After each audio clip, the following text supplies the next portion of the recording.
সম্মুখে একটি বড় ধর্মশালা, তারই প্রায় কোল ঘেঁষে খানিকটা খোলা জায়গা। এতক্ষণে দেখতে পেয়ে আমরা যেন স্বস্তির নিঃশ্বাস ফেললাম।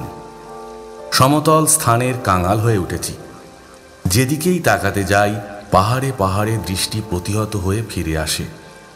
কোথাও আমাদের মুক্তি নেই, কেবলই মনে হয়েছে কোথাও ছুটে পালাই, কোনো উন্মুক্ত সমতল প্রান্তরে, কোনো দূর সমুদ্রের তীরে। কোথায় আঁকাবাঁকা বনপথ, গ্রাম থেকে বেরিয়ে যে পথ গেছে ধান খেতে, সেখান থেকে নদীর কিনারায় গ্রাম বধূর দল যে পথ দিয়ে কলস নিয়ে ফেরে, বাউল যে পথে গান গেয়ে যায়, মনের মানুষ মনের মাঝে করো অন্বেষণ। সে পথ কোথায়? আমরা এ হিমালয় আর চাইনি, পাথরের পর পাথর পুঁজি আর চাইনি, আর চাইনি পার্বতী ও নদী নালা, উন্মাদিনী অন্ধ ঝর্ণা। মানুষের জীবন যেখানে সঙ্গীহীন, একাকী, যেখানে সে নিজের পায়ে ভর দিয়ে দাঁড়িয়েছে, যেখানে সে সম্পূর্ণ স্বাধীন হয়ে নিজের কর্তৃত্ব নিজে করে, সেখানে সে অতিরিক্ত অসহায়। সকলের কাছ থেকে বিচ্ছিন্ন হয়ে নিজের দিন নিজেই ঠেলে চলা, সে তো ব্যক্তিগত স্বাধীনতা নয়, তার নাম উচ্ছৃঙ্খল আত্মপরতা।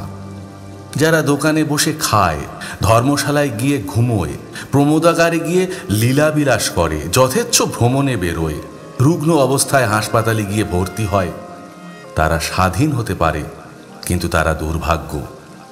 প্রত্যেক মানুষের সঙ্গেই পৃথিবীর একটা দেনা পাওনা আছে। দুটি বন্ধন আমাদের স্বীকার করে নিতেই হবে, স্নেহের ও সেবার। সকল মহাপুরুষের জীবন ইতিহাসে দেখতে পাই এই স্নেহ ও সেবার খেলা। মানুষকে ভালোবাসতে হবে এবং ভালোবাসা পেতে হবে, সেবা করতে হবে এবং সেবা নিতে হবে। মানুষের সেবাকে যে অস্বীকার করল, যে মানল না স্নেহের বন্ধন, সে হতভাগ্য বিষাক্ত করে গেল মানব সমাজকে।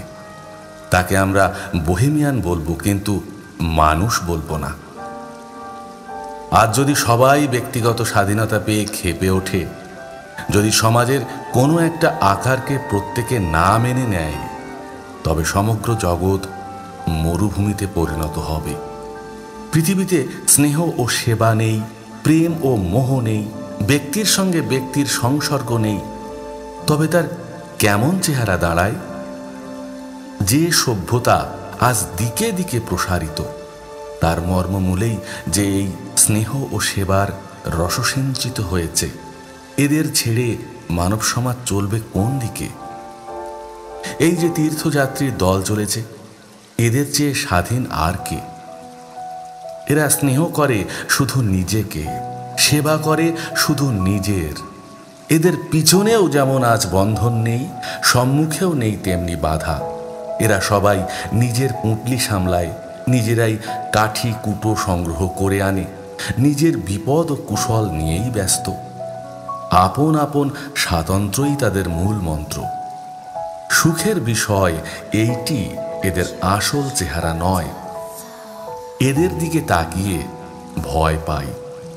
এরা মানব জীবনের স্নেহহীন কঙ্কালের দল। এদের তীর্থ যেদিন ফুরিয়ে যাবে, সেদিন এরা ছুটবে মমতা ও দাক্ষিণ্যের স্নিগ্ধ ছায়ায়। এরা সেদিন পালাবে গৃহ ও সমাজের পথে, এদের আমি জানি। এদের জীবনের সকল ক্ষুধার নিবৃত্তি হয়নি। ক্ষুধার পথরোধ করে, অস্বাভাবিক সংযমের রূপ পরিগ্রহ করে, মোহ ও ভালোবাসার কারবার স্থগিত রেখে এরা এসেছে এই মহাতীর্থের পথে আত্মশুদ্ধির আকাঙ্ক্ষায়। মন্দিরের কোণে কোণে যদি জঞ্জালের স্তূপ জমা থাকে, তবে সেখানে দেবতার আসন পাতা চলে না। যারা তীর্থের পর তীর্থ পর্যটন করে বেড়ায়, তাদের মধ্যে কেবল আছে আত্মতাড়না। তারা দেবতার পিছনে পিছনে ছোটে, দেবত্বের স্পর্শ পায় না। ধর্মশালার রক্ষী একজন পাঞ্জাবি ব্রাহ্মণ। শীতের হাওয়ায় আমাদের জর্জরিত ও আড়ষ্ট দেখে তিনি কয়েকখানা কম্বল কোথা থেকে আনিয়ে দিলেন। বিনয়ী ও সদালাপি পাজামা পরা মানুষটি যাত্রীদের কাছে সামান্য 2-4টি পয়সা যা পান তাইতেই তার চলে।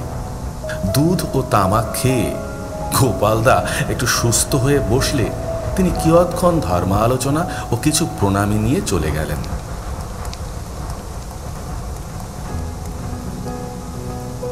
সমস্ত দিন গ্রীষ্মের পর অকস্মাৎ সন্ধ্যায় এই হিমাচ্ছন্ন বাতাস পেয়ে সবাই কতকটা সজীব ও উৎসাহিত হয়ে উঠলাম।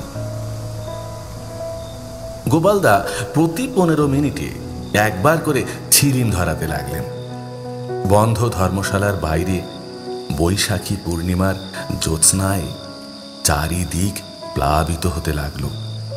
তুহিন শীতল নিভৃত রাত্রি। পরদিন ভোরে শীতে কাঁপতে কাঁপতে আমরা ভুলুকণা চটির ধারে এলাম। আকাশে মেঘ করেছে, মাঝে মাঝে এক এক ফোঁটা বৃষ্টির জল আমাদের ছুঁয়ে ছুঁয়ে চলে যাচ্ছে। কখনো কখনো বিদীর্ণ মেঘের ফাঁকে ফাঁকে রৌদ্রোজ্জ্বল আকাশ হেসে উঠছে। পথে আজ হয়তো ঘোরালো হয়ে বৃষ্টি নামবে। ভুলুকণা পার হয়ে কিছু দূর অগ্রসর হয়েই পাওয়া গেল বাঁহাতি শ্রী তুঙ্গনাথের পথ। দক্ষিণের পথ সোজা উঠে গিয়েছে লালসাঙ্গা অথবা চামলির দিকে। পথের ধারে জনকয়েক কান্ডিওয়ালাকে দেখা গেল। ভুঙ্গনাথের পথ ভয়ানক চড়াই, অনেকটা ত্রিযুগী নারায়ণের মতো। যদি কেউ উঠে গিয়ে দর্শন করে আসতে চায় তবে সে এখানে খুচরো কান্ডি ভাড়া করতে পারে। অনেকেই গেল, কেউ গেল পদব্রজে, কেউ বা কান্ডিতে। হিমালয়ে সবশুদ্ধ 4 ধাম, বদ্রীনাথ, কেদারনাথ, ত্রিযোগীনাথ ও তুঙ্গনাথ। তুঙ্গনাথ থেকে 24 মাইল উত্তরে মান্ধাতার ক্ষেত্র আছে। যাত্রীরা এখানে আকাশগঙ্গায় স্নান করেন। পুরাতন মন্দিরটিতে একটি মাত্র পূজারী, অতিরিক্ত নীরব ও জনবিরল পর্বতচূড়া। আশেপাশে কোথাও গ্রাম ও চটির চিহ্ন নেই। সামান্য একখানি মাত্র দোকান একপাশে টিম টিম করছে। তুঙ্গনাথের ওপরে দাঁড়ালে দূর উত্তরে ধবল তুষারময় হিমালয়ের নয়নাভিরাম রূপ দৃষ্টিগোচর হয়। এমন অপরূপ রূপের বৈচিত্র্য তুঙ্গনাথ ছাড়া আর কোনো জায়গা থেকেই এমন করে দেখা যায় না। যেন মহাযোগী কেদার ও বদ্রীনাথের শ্বেত পুষ্পসজ্জা। পদতলে এই একাত্ম হরিহরের সেবায় বসে রয়েছেন শ্যামল শোভাময়ী মহাসতী। দক্ষিণের পথ তুঙ্গনাথের কটিদেশ বেষ্টন করে পূব দিক থেকে ঘুরে পশ্চিম দিকে চলে গেছে। তুঙ্গনাথ দর্শন করে এই পথে নেমে আসতে হয়। পথ এখানে অরণ্যময় ও নিস্তব্ধ, সামান্য চড়াই ও সামান্য উতরাই। সমুদ্র তরঙ্গের মতো আমরা কখনো উঠছি, কখনো বা নামছি, অনেকটা সমতল বলা যেতে পারে। পথটি ধরে যতই এগোই অরণ্য ততই নিবিড় অন্ধকার হয়ে আসে। এখন এখানে বসন্তকাল। শুকনো ঝরা পাতায় পথ আচ্ছন্ন। একা একাই বনপথ দিয়ে চলেছি। উতরাইটুকু পেয়ে হাঁপ ছেড়েছি বটে, কিন্তু পায়ের সেই ব্যথাটা আবার খচখচ করে উঠেছে। শরীরের কোথাও এক স্থানে ব্যথাটি যেন থাবা পেতে লুকিয়ে বসে থাকে, সুযোগ পেলেই আত্মপ্রকাশ করে। পত্র পল্লবের ভিতর দিয়ে সর সর শব্দে বসন্ত বাতাস থেকে থেকে বয়ে চলেছে। এবারে বামে ও দক্ষিণে আবার বহুদূর পর্যন্ত দৃষ্টি ছুটে গেল। আকাশের দিকবলয় যখন সুবিস্তৃত হয়ে ওঠে তখনই বুঝতে হবে আমরা অনেক উঁচুতে উঠেছি। সকল দিকের দৃষ্টির বাধা যেন খুলে গেছে। জীবনেও এমনি। যখন সংকীর্ণ চেতনার মধ্যে আমরা বাস করি তখন আমাদের মনের আকাশ অল্প পরিসর, স্বল্প আয়তন। মানুষ যখন উদারতা ও মহত্বের শীর্ষে উঠে দাঁড়ায় তখন দেখতে পাই তার হৃদয় দৃষ্টির প্রসারতা, পরিব্যাপ্তি। যারা নিতান্ত আপন ঘর নিয়ে ব্যস্ত তারা সমাজবদ্ধ জীব। তাদের ছাড়িয়ে আরেকটু উঁচু স্তরে যারা ওঠেন তাদের বলি দেশমান্য, তারা রাষ্ট্রপতি। সমাজ ও রাষ্ট্রের নির্দিষ্ট সীমা অতিক্রম করে যারা আরো ঊর্ধ্বলোকে উঠেছেন, আমরা তাদের বলি বিশ্বের কল্যাণকামী মহামানব, মহাত্মা। কাব্য ও সাহিত্যেও এই সুবিস্তৃত কল্পনা অনন্ত সৌন্দর্য লোক। কথাকে অতিক্রম করে সুর, ছন্দকে অতিক্রম করে ব্যঞ্জনা। যখন গল্প লিখি তখন কতকগুলি চরিত্র সম্মুখে এসে নড়ে চড়ে বেড়ায়। তাদের স্বাধীন ইচ্ছা, সহজ গতি, তারা নিজেরাই ঘটনার সৃষ্টি করে, নিজেদের চরিত্রের ইঙ্গিত করে। কিন্তু শুধুই তো চরিত্র নয়, কেবলই তো ঘটনা নয়, তাদের সাহিত্যে টেনে আনার প্রকৃত প্রয়োজন কি? বাস্তব জীবনেও তো আমরা কত বিচিত্র চরিত্র ঘটনার সংস্পর্শে আসি, কিন্তু প্রত্যেকের স্থান তো সাহিত্যে নেই। যিনি বড় আর্টিস্ট, তাঁর আছে এই নির্বাচন শক্তি, চরিত্র ও ঘটনাকে পর্যবেক্ষণ করার বিশিষ্ট ভঙ্গি। যিনি চরিত্র সৃষ্টি করেন তিনি দ্রষ্টা, যিনি রস সৃষ্টি করেন তিনি স্রষ্টা। শিল্পী হচ্ছেন একাধারে দ্রষ্টা ও স্রষ্টা। তার স্পর্শে সামান্য বস্তু হয়ে ওঠে অসামান্য। তিনি নিয়ে যান লোক থেকে লোকান্তরে, সংকীর্ণতা থেকে পরিব্যাপ্তিতে, জীবন থেকে মহাজীবনে। পাঙ্গর বাসা চটিতে এসে উঠলাম। সূর্যের উত্তাপ এবেলায় অল্প। আকাশ আজ সকাল থেকেই মেঘমলিন। উপরে ও নিচে অরণ্যময় পর্বত। সেই অরণ্যের গভীর গহ্বর থেকে ছোট ছোট এক একটি ঝর্ণা এখানে ওখানে নেমে এসেছে। কাছাকাছি কোথাও ঝর্ণা থাকলেই আমরা টের পাই। এবেলায় গিরগিটির ডাক অত্যন্ত প্রখর হয়ে উঠেছে। শীত তেমন আর নেই। প্রভাতের শীত মধ্যাহ্নে বসন্তে রূপান্তরিত হয়েছে। এতক্ষণ লক্ষ্য করিনি, এবারে দেখলাম সর্বাঙ্গে মাছির দল বিড়বিড় করছে। মৌচাকের গায়ে যেমন লেগে থাকে মধুমক্ষিকা, ফুঁ দিলে মাছি নড়তে চায় না, হাত দিয়ে সরিয়ে দিতে হয়। মাঝে মাঝে কোনো কোনো চটিতে লক্ষ লক্ষ মাছির এমন একটা গভীর গুঞ্জন ওঠে যে কান পেতে শুনতে ভালোই লাগে। একটি মধুর একঘেয়ে উদাসীন সুর। রাত্রির অন্ধকারে অর্ধ জাগ্রত তন্দ্রায় কানের কাছে যারা মশার গান শুনেছে তারা জানে কেমন একটি সকরুণ অবসাদে মানবাত্মা সকল বন্ধন অতিক্রম করে পথহারা হয়ে চলে যায়। ভোজন ও শয়নের পর আবার ঝোলাঝুলি কাঁধে নিয়ে পথে নামা। জুতোটা একটু ছিঁড়ে গেছে। রাঁধতে রাঁধতে হাত দুখানার আঁচ লেগে কালো হয়ে উঠেছে। হাতে আর লোম নেই। বাসন মেজে মেজে আঙুলগুলো বিবর্ণ ও কদাকার। আহারে কৃচ্ছ সাধনা করে শরীর হয়ে এসেছে রক্তহীন। যখন বসি তখন আর উঠতে পারিনি, যখন হাঁটি তখন আর বসতে পারিনি। পথে নেমে যন্ত্রের মতো চলি। পথ পেলেই ইচ্ছায় অনিচ্ছায় পা দুখানা আপনি চলতে থাকে। নিজেদের দিকে তাকিয়ে আমরা অশ্রু ভারাতুর নিঃশ্বাস ফেলি। ঘুমের ঘোরে মুখের ভিতর থেকে এক এক রকম আর্ত স্বর বেরোতে থাকে। তার শব্দে নিজেরাই চমকে উঠি। তখন বুঝতে পারি মানুষের নিপীড়িত আত্মা কি কষ্টে মানুষের মধ্যে কেঁদে বেড়ায়। উপর থেকে নিচের অরণ্যের ভিতরে নেমে চলেছি। এখনো সন্ধ্যার অনেক বিলম্ব, তবু ধীরে ধীরে অন্ধকার হয়ে আসছে। শোনা গেল এ অঞ্চলে হিংস্র জানোয়ারের উৎপাত মাঝে মাঝে প্রবল হয়ে ওঠে। সাপ এখানে পায়ের শব্দে পালায় না। মানুষ দেখলে ঘাড় উঁচু করে তাকায়। গাছপালায় তারা ভ্রমণ করে, পথে ধারে ধারে হাঁটে। কবে নাকি এ অঞ্চলে দাবানল জ্বলে উঠেছিল। তারই পোড়া দাগ গাছে গাছে এখনো লেগে রয়েছে। সন্ত্রস্ত ভয়ে আমরা সদল বলে চলেছি। কেউ যদি এগিয়ে যায় তবে দুপাশে জঙ্গলের চেহারা দেখে শঙ্কিত হয়ে থমকে দাঁড়ায়। অকারণ গোলমালে পথটা সরগরম করে তোলে। পিছিয়ে পড়তে কেউ চায় না। কোথাও কোথাও পথ পিছল, শ্যাওলা পড়া। কোথাও কোথাও পথের উপর দিয়ে কোনো কোনো ঝর্ণার আবিল স্রোত বয়ে চলেছে। আকাশ দেখতে দেখতে ঘন ঘটাচ্ছন্ন হয়ে এলো। মেঘ ডেকে উঠল, বিদ্যুৎ খেলতে লাগলো। বজ্রপাতের শব্দে এদিকে পাথরে ফাটল ধরে। পাথরখণ্ড স্থানচ্যুত হয়ে গড়িয়ে নেমে আসে। সে এক ভয়াবহ বিভীষিকা।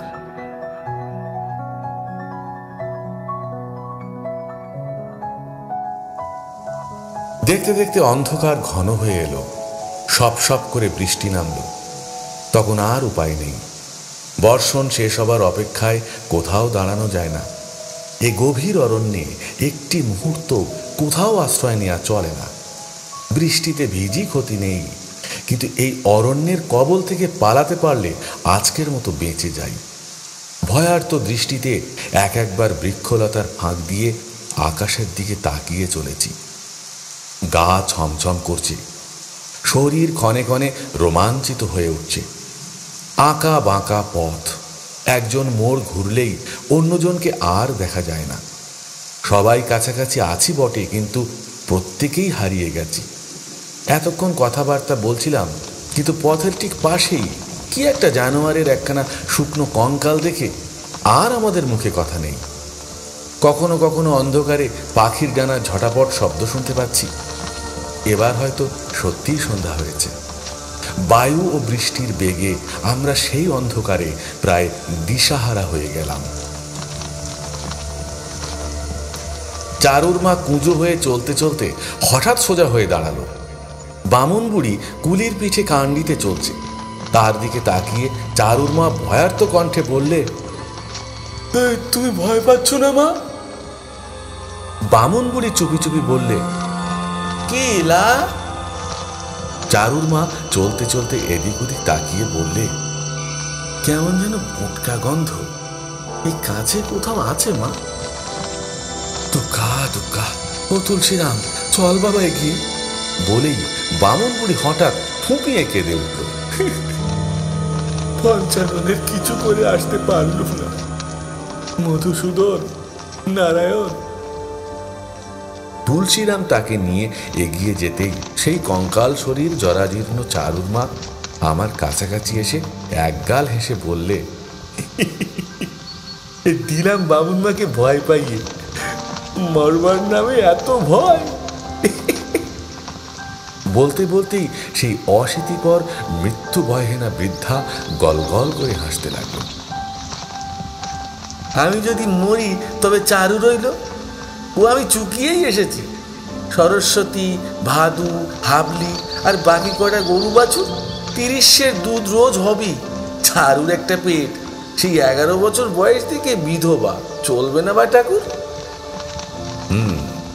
চলবে বই কি। কত গল্পই চারুর মা সেই দুর্যোগময় পথে যেতে যেতে করে গেল। তার দুধের ব্যবসার ইতিহাস, তার ভাইপোর কাহিনী, তার সেতুবন্ধ রামেশ্বর ও নেপাল পশুপতিনাথের রোমাঞ্চকর অ্যাডভেঞ্চার কিছুই কানে ঢুকছিল না। মাঝে মাঝে শুধু হুঁ দিয়ে তাকে উৎসাহ দিচ্ছিলাম। চারুর মা কোনো বিপদ ও দুঃখকে এতটুকু ভয় করে না। যাক, বৃষ্টি ধরে গেল এবং তার সঙ্গে সঙ্গে অনন্ত সমুদ্রে পথহারা নাবিক যেমন অকস্মাৎ একটি ক্ষুদ্র দ্বীপ আবিষ্কার করে বসে, তেমনি দূর অন্ধকারে আলোকবর্তিকা দেখে আমরা উল্লসিত হলাম। আজকের মতো মৃত্যুকে আমরা তবে এড়াতে পেরেছি। অরণ্যের পথ তখন শেষ হয়েছে। আহ, বাঁচলাম। অন্ধকারে খুঁজে খুঁজে চটি পাওয়া গেল। নিকটে বালখিল্য নদীর শীর্ণ ধারা দৃষ্টিগোচর হলো না, শুধু নদীর রেখাটি দেখা গেল। একটি ক্ষুদ্র মন্দির আছে, কিন্তু তা দর্শন করার আর শক্তি নেই। ধর্মশালায় জায়গার অনটন হলো। আমরা ডালপালায় বাঁধা চটিতেই আশ্রয় নিলাম। এর নাম মণ্ডল চটি, অনেকে জঙ্গল চটি বলেও একে অভিহিত করে। আজকের মতো এখানেই যাত্রা শেষ। গোপালদা মহা সমারোহে ঘঞ্জিকার সেলিন প্রস্তুত করলেন। খানিক রাতে আমরা তখন শয়নের আয়োজন করছি, এমন সময় দুটি হিন্দুস্থানি স্ত্রীলোক ও একটি পুরুষ কাঁদতে কাঁদতে এসে চটির ধারে দাঁড়ালো। কি কান্না, কি আকুলি বিকুলি! বললে, महाराज जी, तुम्हारा गोड़ लगी, एक लंटन हमको दो। एक आदमी हमारा जंगल में रह गई, देव बाबा देव। এই ঘন ঘটাচ্ছন্ন রাত্রে কোথায় কোন জঙ্গলে তাদের লোক পড়ে রইল? সে কি এখনো বেঁচে আছে? জানা গেল সে স্ত্রীলোক, সঙ্গে আসতে আসতে পিছনে পড়েছে। এতক্ষণ অপেক্ষা করেও সে এসে পৌঁছল না। আলো হাতে নিয়ে তাকে সেই দুর্গম ও প্রাণঘাতী পথে খুঁজতে যেতে হবে। কিন্তু হারিকেন লণ্ঠন তাদের কাছে নেই। নির্মলা আর থাকতে পারল না, দিল তার লণ্ঠনটা তাদের হাতে তুলে। তারা উন্মাদের মতো সেই রাত্রে আবার সেই পথ ধরে চলল। কথা রইল লালসাঙ্গায় তারা লণ্ঠনটা গিয়ে ফেরত দেবে। তারা গেল, কিন্তু সঙ্গে নিয়ে গেল আমার এই নিভৃত রাত্রির নিদ্রা। আমারও ব্যাকুল মন ও সজাগ দৃষ্টি তাদের সঙ্গে সঙ্গে সেই নিরুদ্দিষ্টার সন্ধান করে ফিরতে লাগলো। হয়তো কে জানে তাদের মানুষ তারা এক সময় খুঁজে পাবে, কিন্তু আমি পাবো না খুঁজে। আমার লক্ষ্যহারা কল্পনায় সে মানুষ চির নিরুদ্দেশ, চির পথহারা। সে আর কোনো দিন ফিরবে না। সবাই ঘুমলো, কিন্তু আমায় দিল বিধাতা কঠিন শাস্তি। গায়ে কম্বল ফুটছে, সর্বশরীরে যন্ত্রণা, বিশ্রী অস্বস্তি। সমস্ত রাত নদীর দিকে নিঃশব্দে দৃষ্টি প্রসারিত করে জেগে রইলাম। ঘুম আর এলো না। গতদিনকার কথা ভুলে গেছি। যত দিন যায় স্মৃতি শিথিল হয়ে আসে। গত রাত্রের দুর্যোগ সে তো স্বপ্ন, সে তো মায়া। আজকের এই সকালবেলাটি সত্য। এই নীল আকাশ, এই নির্মল রৌদ্র, বসন্ত দিবসের এই অপরূপ ঐশ্বর্য সম্ভার, গতদিনের প্রকৃতির আলোড়ন, প্রলয়ান্ধকার, ঝটিকা ও বজ্রপাত সে অতীতকালের, গত জন্মের। আমাদের সর্বশরীরে তার ছাপ আছে, কিন্তু মনে তার একটুও দাগ নেই। স্মরণশক্তির পরিসর আমাদের অতি সংকীর্ণ হয়ে এসেছে। এ বেলায় ইতিহাস, ও বেলায় হয়ে ওঠে উপন্যাস। আমারই ঘটনা অন্যের মুখ থেকে যখন শুনি অবাক হয়ে চেয়ে থাকি। আবার হাঁটছি। সকাল থেকে লেগেছে চড়াই। দেয়াল বেয়ে যাত্রীর দল উঠছে পোকার মতো, পোকার মতো অক্লান্ত, পোকার মতো নির্বাক। সুটানা চটি ধীরে ধীরে পার হলাম।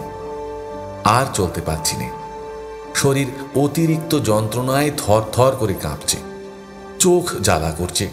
হাতের লাঠি আর শক্ত করে ধরে থাকা যাচ্ছে না।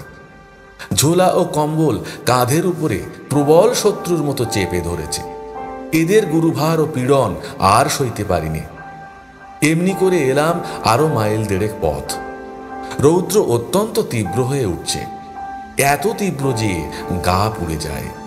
কাছেই পাওয়া গেল গোপেশ্বর। সম্মুখে গোপেশ্বরের প্রকাণ্ড প্রস্তরময় মন্দির। অতি নগণ্য একটি শহরের অনুকরণ। দু একখানি দোকান, নিকটেই ক্ষুদ্র একখানি গ্রাম। গ্রামের ছেলেমেয়েরা পাই পয়সা ভিক্ষা করতে যাত্রীদের কাছে ছুটে এলো। শিব মন্দিরটির সম্মুখে বিরাট এক ত্রিশূল দণ্ডায়মান। তারই লৌহ বক্ষে দ্বাদশ শতাব্দীর মহারাজা অনেক মল্লের বিজয় বার্তা এক দুর্বোধ্য ভাষায় লিখিত। যাত্রীরা এখানে বৈতরণী কুণ্ডে স্নান করে। তা করুক। একখানা দোকানের ধারে পাথরের গায়ে হেলান দিয়ে বসে রইলাম। মাথা ঘুরছে, শরীর ঝিমঝিম করছে। হঠাৎ বুকের ভিতরটা মুচড়ে উঠে সেই পথের ধারেই বমি করলাম। ভগবান, এ কি হলো? দম নেবার আগে আর একবার বমি। লোকজন পাশ দিয়ে চলে যাচ্ছে, মুখ ফিরিয়ে তাকাবার প্রয়োজন তাদের নেই। এমন অবিশ্রান্তই ছুটছে। কে একজন পার হয়ে যাচ্ছিল, বলে গেল, এক কাণ্ডি করলেও ইয়ার, জয় বদ্রী বিশাল লাল কি জয়। না না, সময় নেই। সবাই গেল এগিয়ে। ওরে শ্রান্ত, ওরে ভ্রান্ত, ওরে ভগ্ন, আর একবার উঠে দাঁড়া। কাঁধে তুলে নে ঝোলাঝুলি, ধর বাগিয়ে লাঠি ও ঘটি, অতীত শক্তি ফিরিয়ে আন। বিদীর্ণ কণ্ঠে চিৎকার করে বল, ব্যাঘাত আসুক নব নব, আঘাত খেয়ে অচল রব। বক্ষে আমার দুঃখে বাজে তোমার জয়ডঙ্ক, দেব সকল শক্তি লব অভয় তব শঙ্খ। টলতে টলতে চললাম, ছুটতে ছুটতে। মরণ আসছে এগিয়ে, সে যেন তাড়া করেছে পিছন থেকে।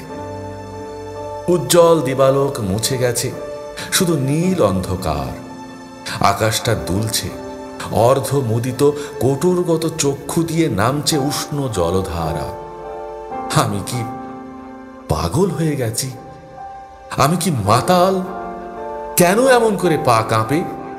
কেন সমস্ত মন প্রচন্ড প্রতিবাদে এমন ক্ষিপ্ত হয়ে ওঠে? জানি নে কি আশা নিয়ে চলেছি, কি পাবো সেখানে গিয়ে। সেখানে কি আমার সকল আশার পরিসমাপ্তি, সকল চাওয়ার শেষ?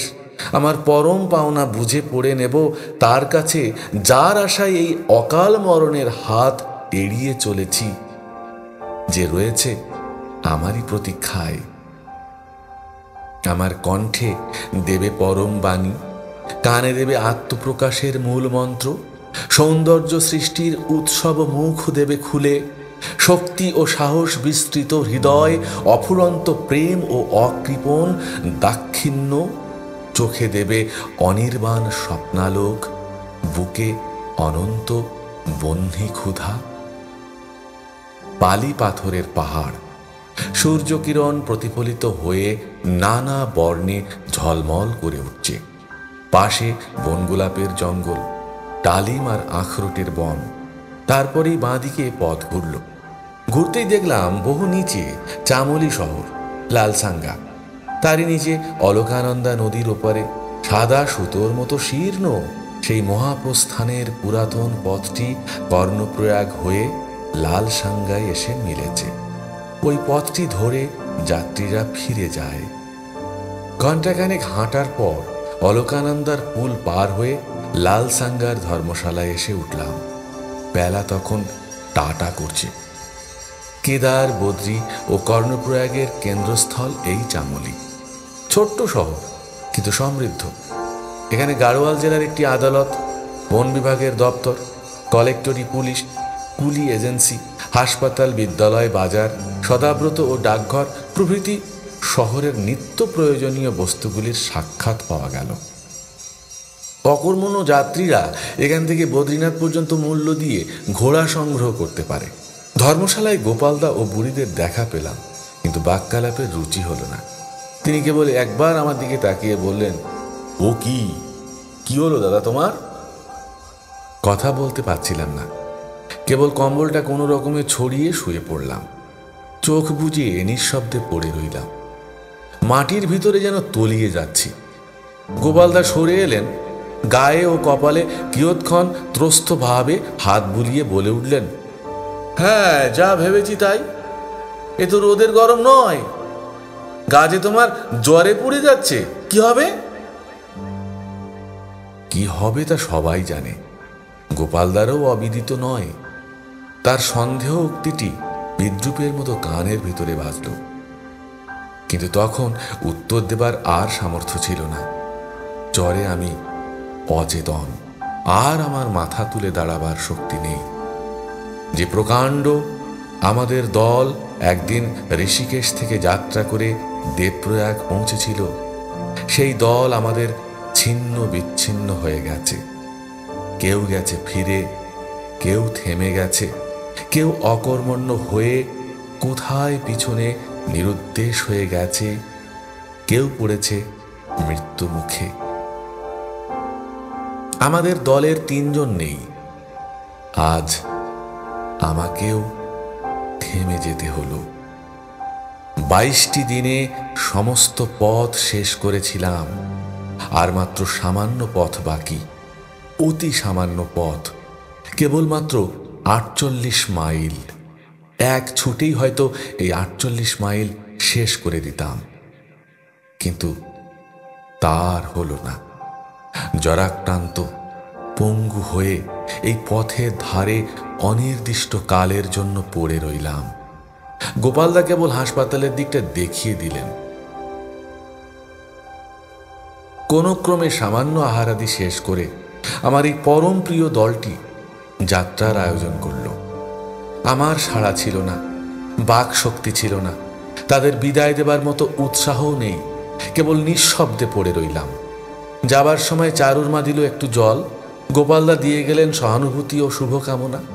বলে গেলেন, দুঃখ করবার কিছু নেই, সবই বাবার ইচ্ছা। ফেরবার সময় এই পথেই আসতে হবে। এসে দেখি যেন তুমি সেরে উঠেছ ভাই।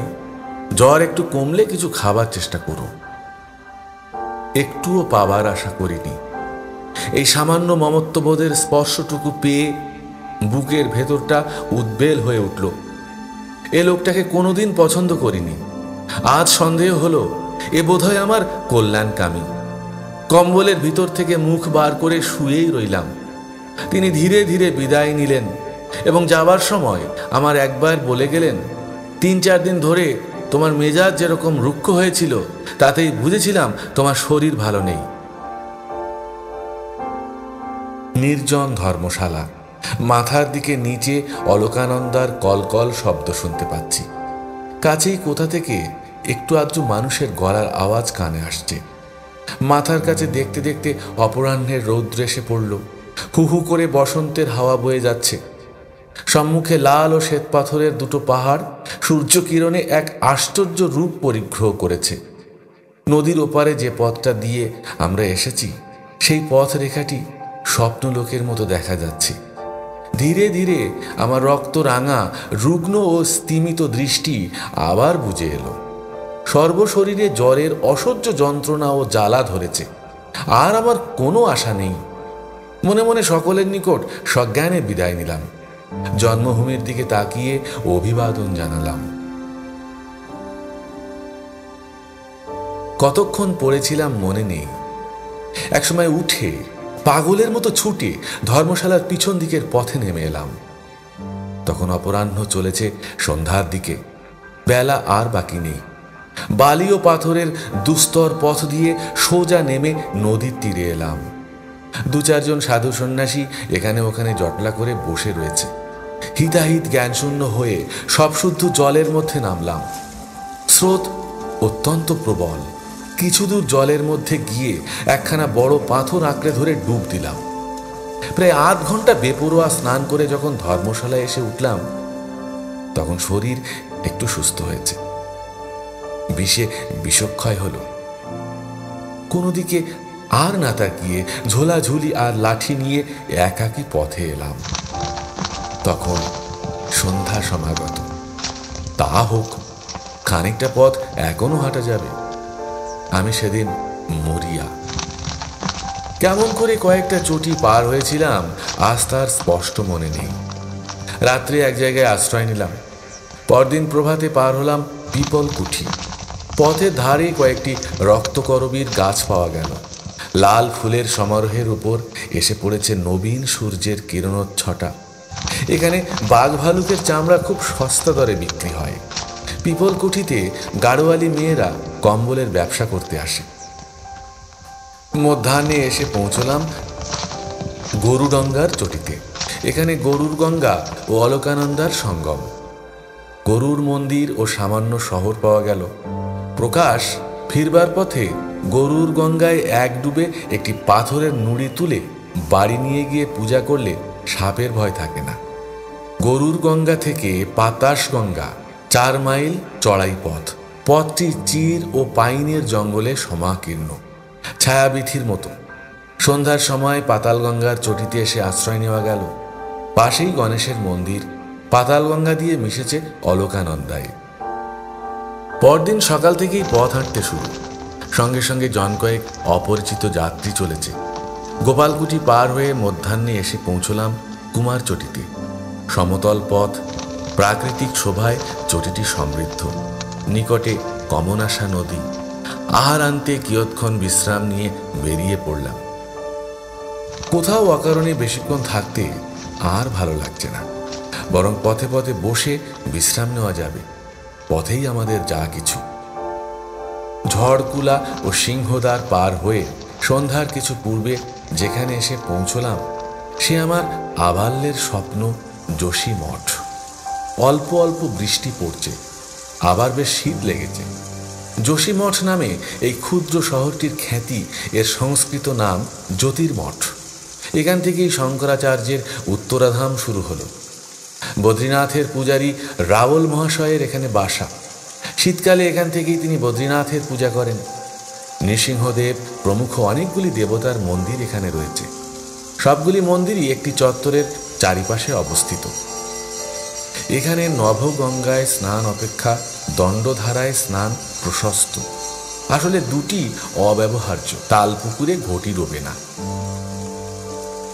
যোশীমঠ ক্ষুদ্র শহর বটে, কিন্তু উখিমঠের চেয়ে বড়। বাজার, ডাকঘর, ছাপাখানা, সদাব্রত, বসতবাটি কি নেই। কাছেই তিব্বত ও মানস সরোবর যাওয়ার পথ। অনেকেই এখান দিয়ে যান কৈলাস ও মানস সরোবরে। মাইল 3 গেলেই ভবিষ্য বদ্রী দর্শন হয়। ধর্মশালায় উঠে কিয়ৎক্ষণ বিশ্রাম নিয়েই শীতের কাঁপুনি ধরল। নিকটে পাহাড়ের চূড়ায় একটু একটু সাদা তুষার দেখা গেল। তুষার সম্বন্ধে একটা ভীতি জন্মে গেছে। যোশীমঠের প্রাকৃতিক দৃশ্য অতি সুন্দর।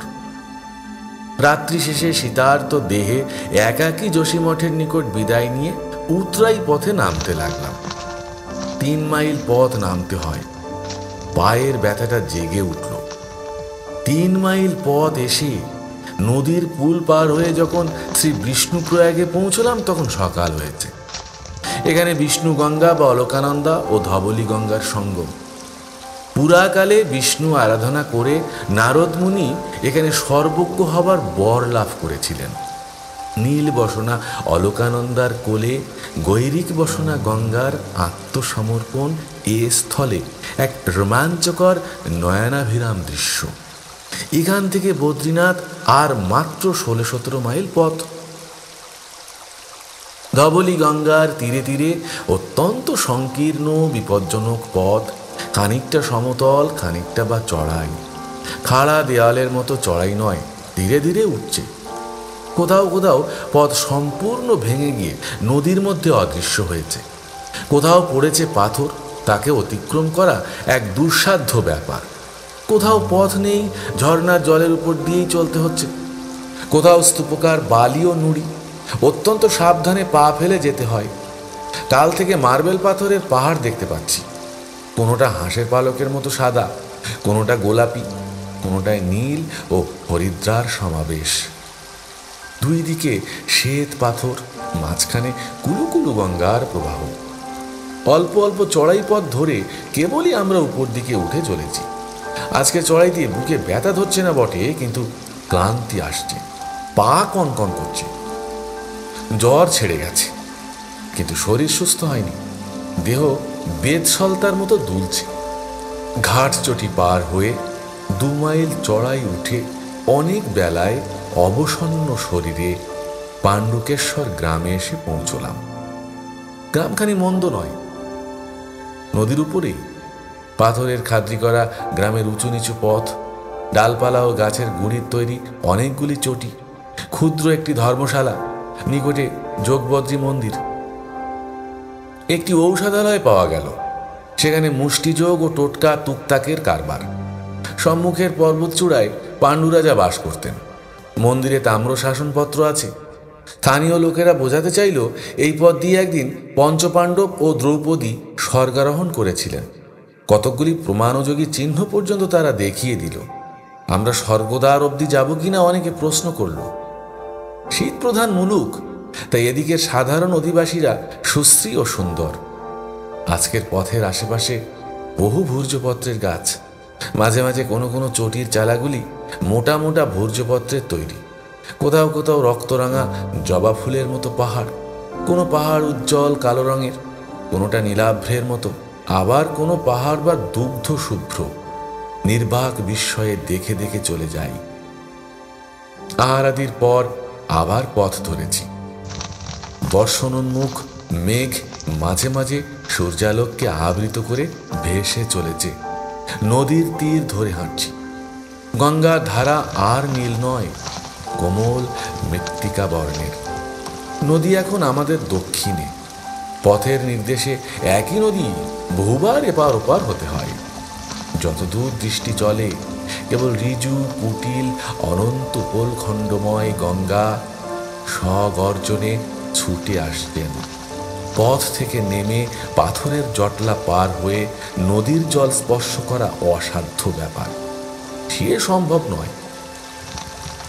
আবার নদীর সমতল ছেড়ে উপর দিকে পথ উঠেছে। অল্প অল্প ঘিন ঘিনে চড়াই, পায়ের হাঁটু কনকন করে।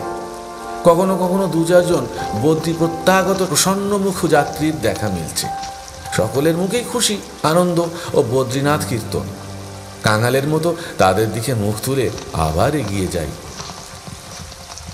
লামবগড় চটি পার হলাম।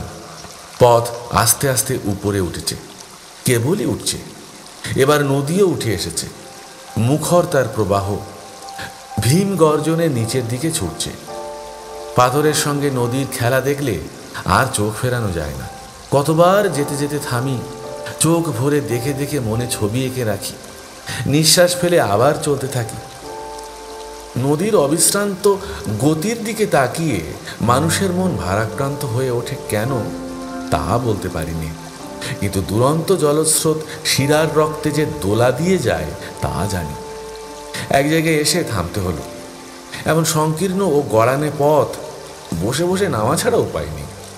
বসে বসেই নিচের দিকে লাঠি গেঁথে নদীর ধারে নেমে এলাম। এপার থেকে ওপারে যেতে হবে, মাঝখানে দড়ির পুল।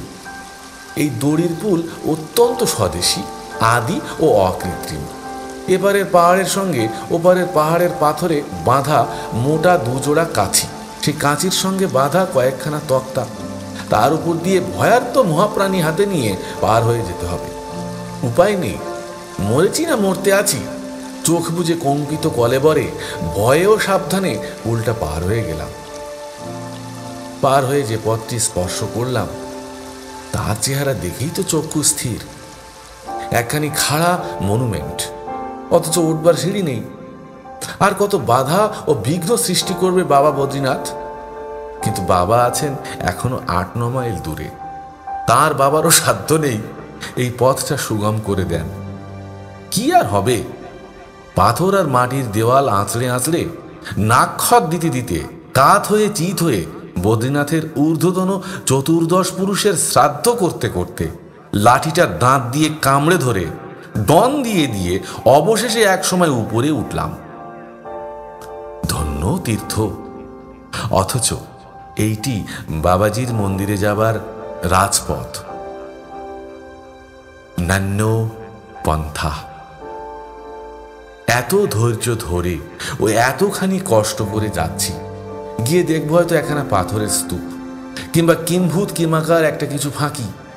তীর্থগামীর অভিসম্পদ ভরা কাতরতায় বদ্রীনাথ চির গৌরবান্বিত। রোগ জরাজীর্ণ আনন্দোজ্জ্বল পরিচ্ছন্ন দেহ ও বলিষ্ঠ যাত্রীদের উপরে বদ্রীনাথের দৃষ্টি নেই। মুমূর্ষ, অকাল বার্ধক্য ক্লিষ্ট, দুঃখ পীড়িত দেহ, চলৎশক্তিহীন, এদের নইলে তার চলে না। এদের নিয়েই তার যত মহিমা ও গৌরব। যে পথ দিয়ে তার ভক্তরা আসবে সে পথে তিনি ছড়িয়ে রেখেছেন দুর্ভিক্ষ, মারি ভয়, মহাসংকট, অকাল মৃত্যু ও দুরারোগ্য ব্যাধি। আর্তের আর্তনাদি তার পূজার মন্ত্র। মানুষের বাহ্য কলুষ আর মালিন্য নিয়ে তার আনন্দ আয়োজন। দুঃখ, দুর্যোগ ও পীড়নের মধ্যে এসে তীর্থযাত্রী আপন আন্তরিকতার পরীক্ষা দেয়। তাই বোধহয় তাদের শারীরিক অপরিচ্ছন্নতায় বদ্রীনাথের পথ ও মন্দির অপবিত্র হয় না। হনুমান চটিতে পৌঁছে সেদিনের মতো যাত্রা শেষ করলাম। প্রচণ্ড শীতের হাওয়ায় সর্বশরীর ঠক ঠক করে কাঁপছে। আবার বরফের তীরে এসে পৌঁছেছি। আকাশ মেঘলা, ঢিপ ঢিপ করে বৃষ্টি পড়ছে, চারিদিক অন্ধকার করে এসেছে। কাল সকালে বদ্রীনাথে গিয়ে পৌঁছব, যাত্রা শেষ হবে। পাশেই হনুমানজির প্রাচীন মন্দির, কিন্তু ভিতরে ঢুকে দর্শন করবার আর সামর্থ্য নেই। বাঁহাতি পাকা ধর্মশালাটার দোতলায় এসে উঠলাম। ভিতরে বাইরে তখন বহু যাত্রীর সমাগম হয়েছে। উমা, বা ঠাকুর যে এলে। ফিরে দেখি চারুর মা। বললাম, এই যে, ভালো তো সব? গোপালদা কই? ভিতর থেকে শীতার্ত কণ্ঠে সানন্দে উত্তর এলো, এসো দাদা ভাই, তামাক ধরাচ্ছি। সমস্ত পথটা তোমার কথা ভাবতে ভাবতে ভাগ্যি এবেলায় বেরিয়ে পড়িনি। আর সবাই বললে, তুমি বাবা সন্ন্যাসী নও, সন্ন্যাসী হলে মানুষের ওপর এত টান হতো না। তথাস্তু বলে গোপালদার পাশে গিয়ে কম্বল বিছুলাম। ভয়ানক ঠান্ডায় তখন হাত পা জড়িয়ে যাচ্ছে। চারিদিকে শীত জ্বর সন্ধ্যা নেমে এসেছে।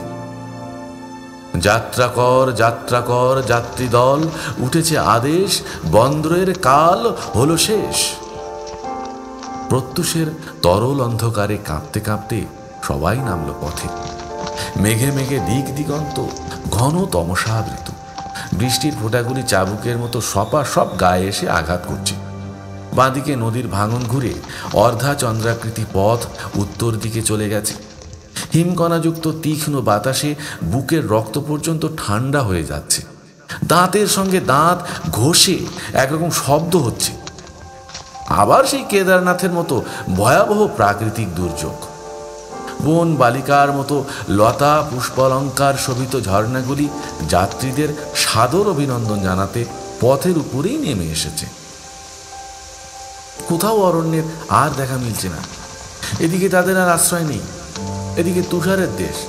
কোথাও কোথাও দরিদ্র বেশধারী কয়েকটি গাছপালা স্বদেশী নেতার মতো জটলা করে তুষারের অত্যাচার সম্বন্ধে ভীরু প্রতিবাদ জানাচ্ছে। তাদের উপর দিয়ে চলছে দুর্যোগের ঝটিকা। নদীর প্রবাহ কোথাও লুপ্ত হয়েছে। উপরে আবৃত হয়েছে জমাট বরফের শয্যা। দুই তীরের কৃষ্ণকায় পর্বতের গা বেয়ে সাদা তুষারের ধারা নেমে এসেছে। যেন ঘনশ্যাম বনমালীর গলায় দুলছে মল্লিকার মালা। প্রভাত হয়েছে, সূর্যালোকহীন প্রভাত।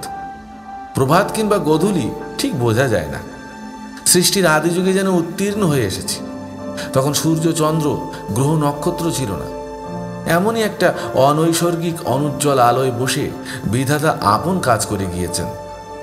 এই আলো যেন জীবনের শেষ প্রহরগুলির মতো স্তিমিত ও ম্লান, ক্লান্ত অন্তিম দিনের মতো ঝাপসা এবং নিরানন্দ। স্থবিরত্বের চেহারা বোধ করি এমনই।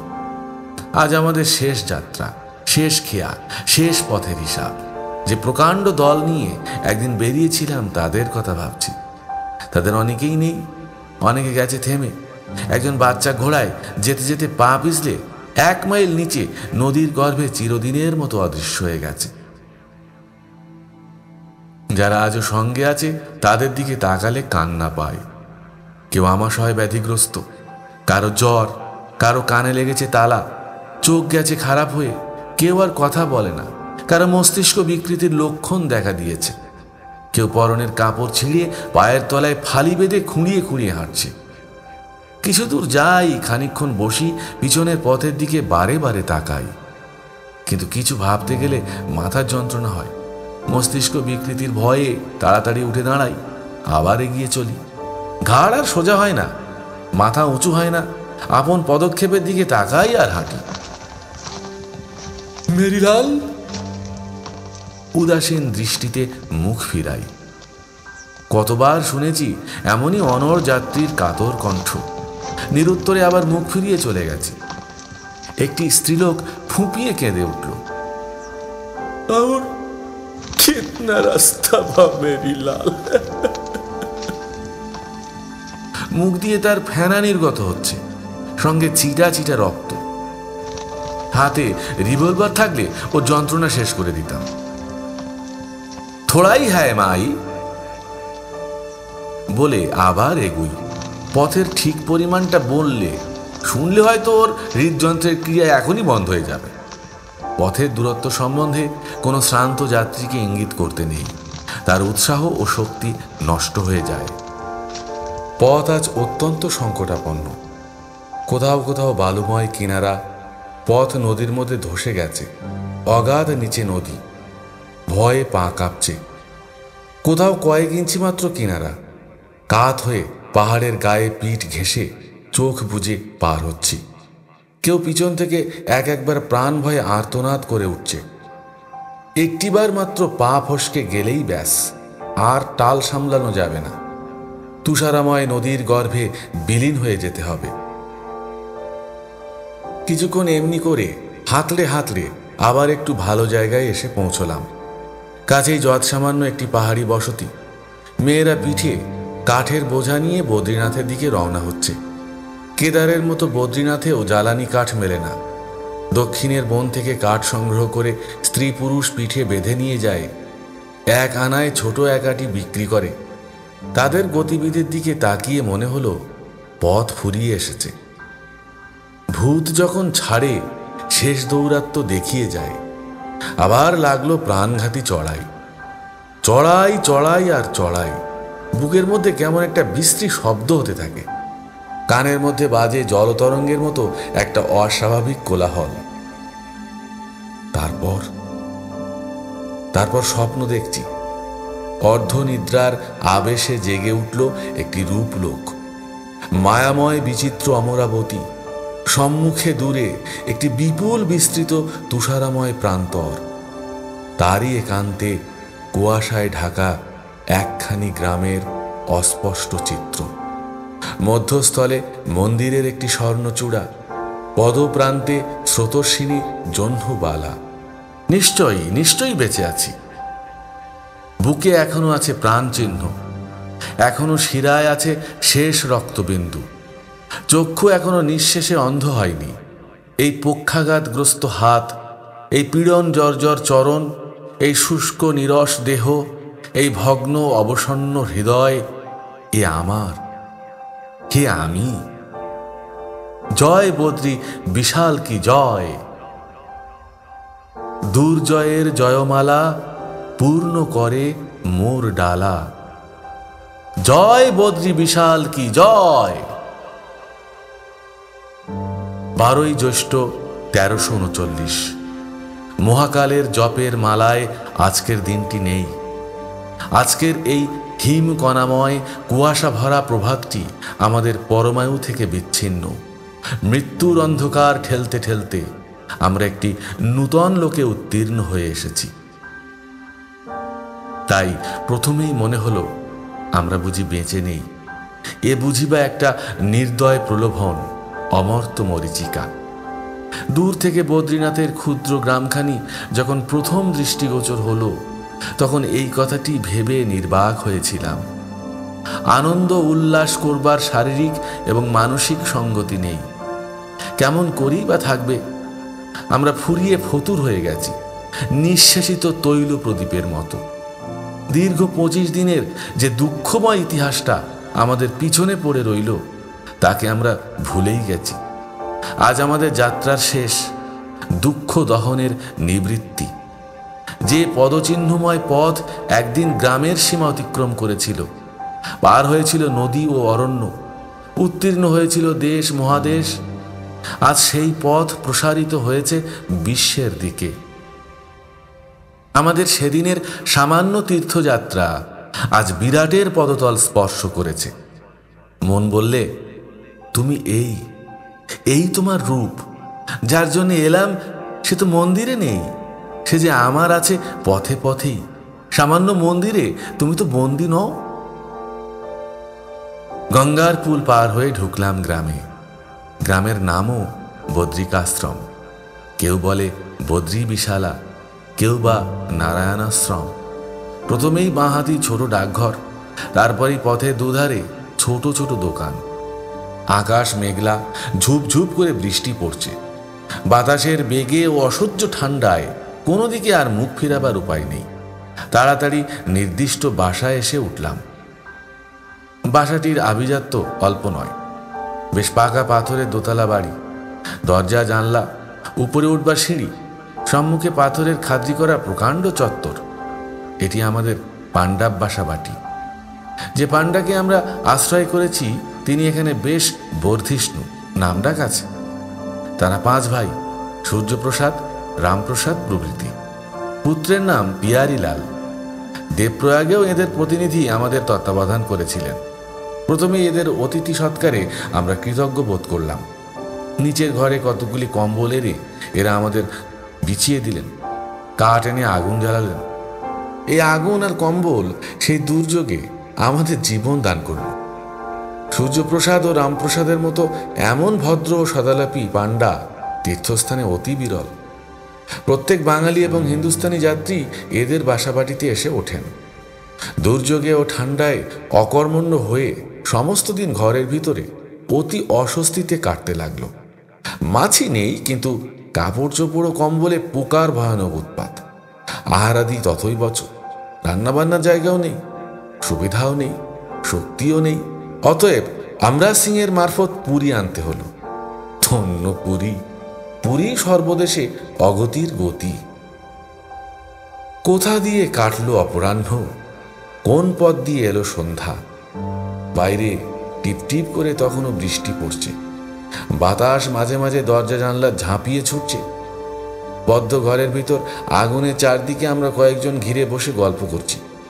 গোপালদা গুটি গুটি উঠে তামাক টানছেন।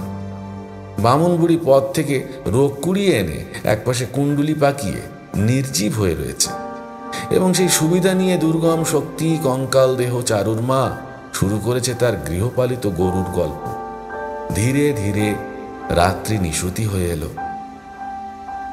পরদিন প্রভাতে উঠে আকাশের দিকে তাকিয়ে আমরা সকলেই বিস্মিত হলাম।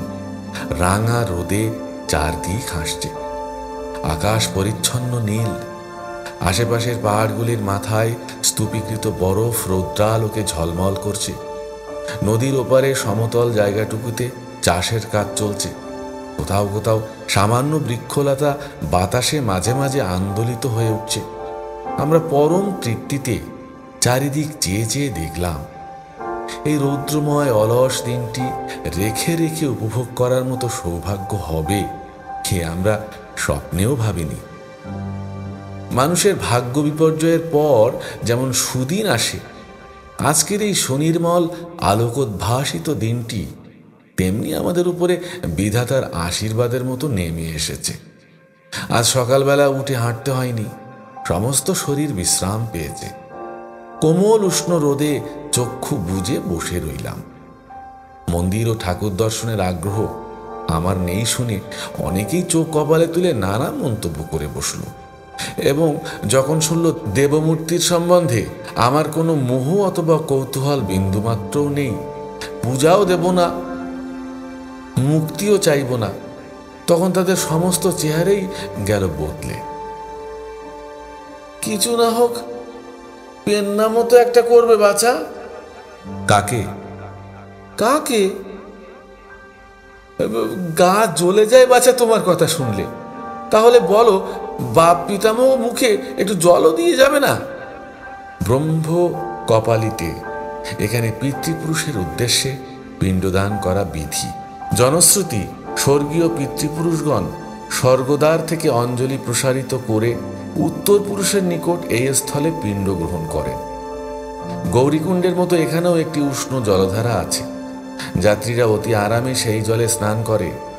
পথের ধারে আর এক স্থলে আছে একটি ঈষদ উষ্ণ ঝর্ণা।